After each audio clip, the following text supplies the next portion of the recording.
l'échec n'est pas votre identité.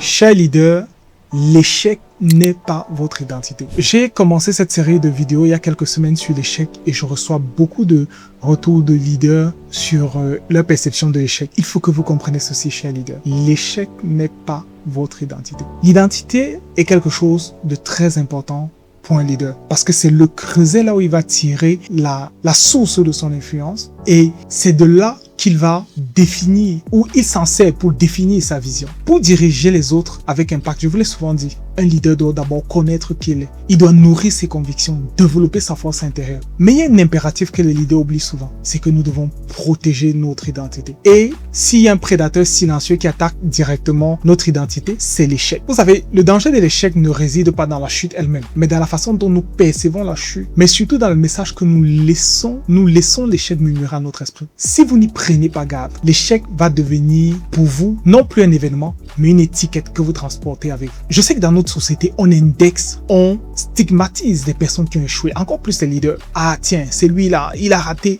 le tel ou tel projet. Ah, c'est lui, il est tombé à tel ou tel endroit. Il n'a pas pu conclure, atteindre son chiffre d'affaires l'année dernière. Et jamais qu'on le fait dans nos sociétés, on confond l'action et l'être. Voici comment ça se passe dans la tête de la plupart des gens. Vous lancez un projet, il échoue. Et vous vous dites, j'ai échoué ce projet. Puis, bizarrement, quelque chose se passe à l'intérieur de vous, ou alors à l'intérieur des autres. Et vous commencez à vous dire, je suis un échec. Ou les autres vous disent, vous êtes un échec. Ce glissement de j'ai fait à je suis, c'est le mensonge le plus destructeur qui puisse atteindre un leader. Et c'est un frein puissant à votre leadership, à votre épanouissement, mais aussi à la manifestation de votre destinée et de votre avenir. Aujourd'hui, nous allons faire quelque chose d'essentiel. Nous allons séparer votre valeur personnelle de vos résultats. Et à la fin de cette vidéo, vous aurez un rapport nouveau à l'échec, définitivement. Donc, si vous découvrez cette chaîne aujourd'hui, sachez qu'ici, nous parlons de transformation durable. Vous allez développer un leadership solide, devenir une meilleure version de vous-même,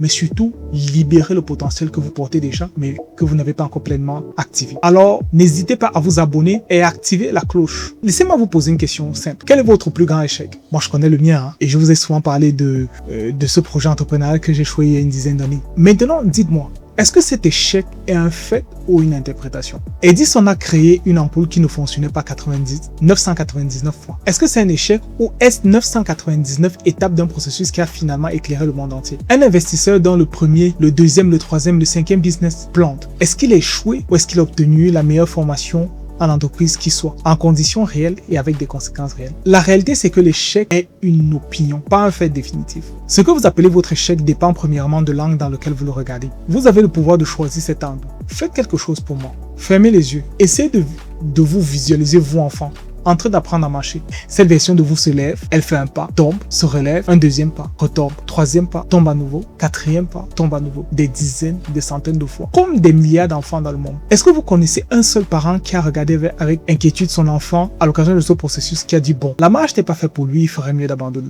Évidemment non, parce que tout le monde savait en fait que la chute faisait partie du processus d'apprentissage. Que tomber n'est pas un signe d'incapacité, mais une étape vers la maîtrise. Ma question est celle-ci donc pour vous. Pourquoi est-ce que vous vous infligez à vous ce que vous n'aurez jamais infligé à cet enfant? La vérité, c'est que quand vous échouez, c'est simplement la preuve que vous êtes encore un apprenant. Sur un terrain qui est différent, certes, de celui de la marche qu'on a en France, mais qui est plus complexe. Le principe reste le même. La chute, ce n'est pas la fin, c'est la preuve que l'apprentissage est en cours. Retenez ceci comme principe. L'échec est un événement, pas une personne. Vous n'êtes pas un raté parce que vous avez raté quelque chose. Vous êtes un humain qui essaie, qui apprend et qui avance. J'aime beaucoup cette citation, qui est d'ailleurs, dont je ne me souviens pas de l'auteur.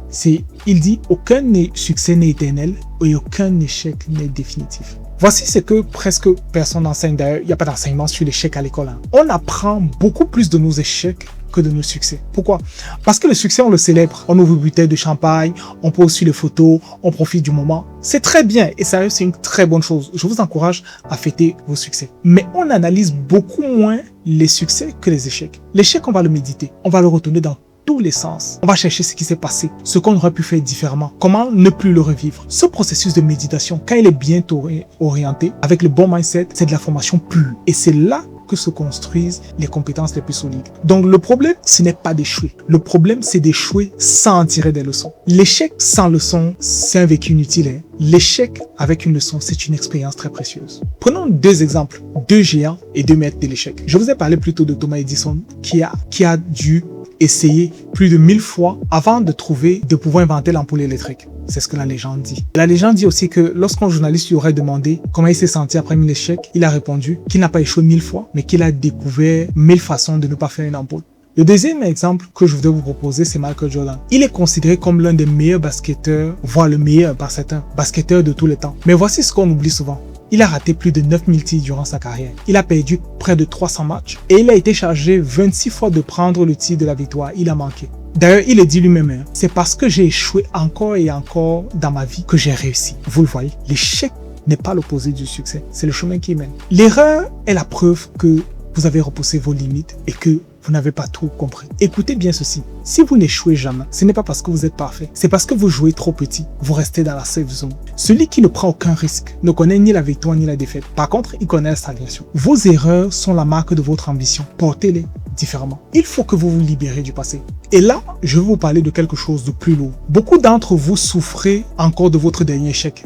Des erreurs passées. Vous les traînez encore aujourd'hui comme un boulet à la cheville. D'une décision malheureuse que vous avez prise il y a 3 ans, de ce partenariat qui a mal tourné, de cet investissement que vous avez perdu, de ce projet que vous avez abandonné. Je vous ai souvent parlé dans cette vidéo du traumatisme littéralement qui m'a accompagné pendant plusieurs années après avoir échoué mon plus gros projet majeur. Ce projet, en fait, ce boulet avait créé chez moi quelque chose de dangereux et je le revois aujourd'hui chez plusieurs leaders. L'hésitation. Vous hésitez avant de vous engager à nouveau.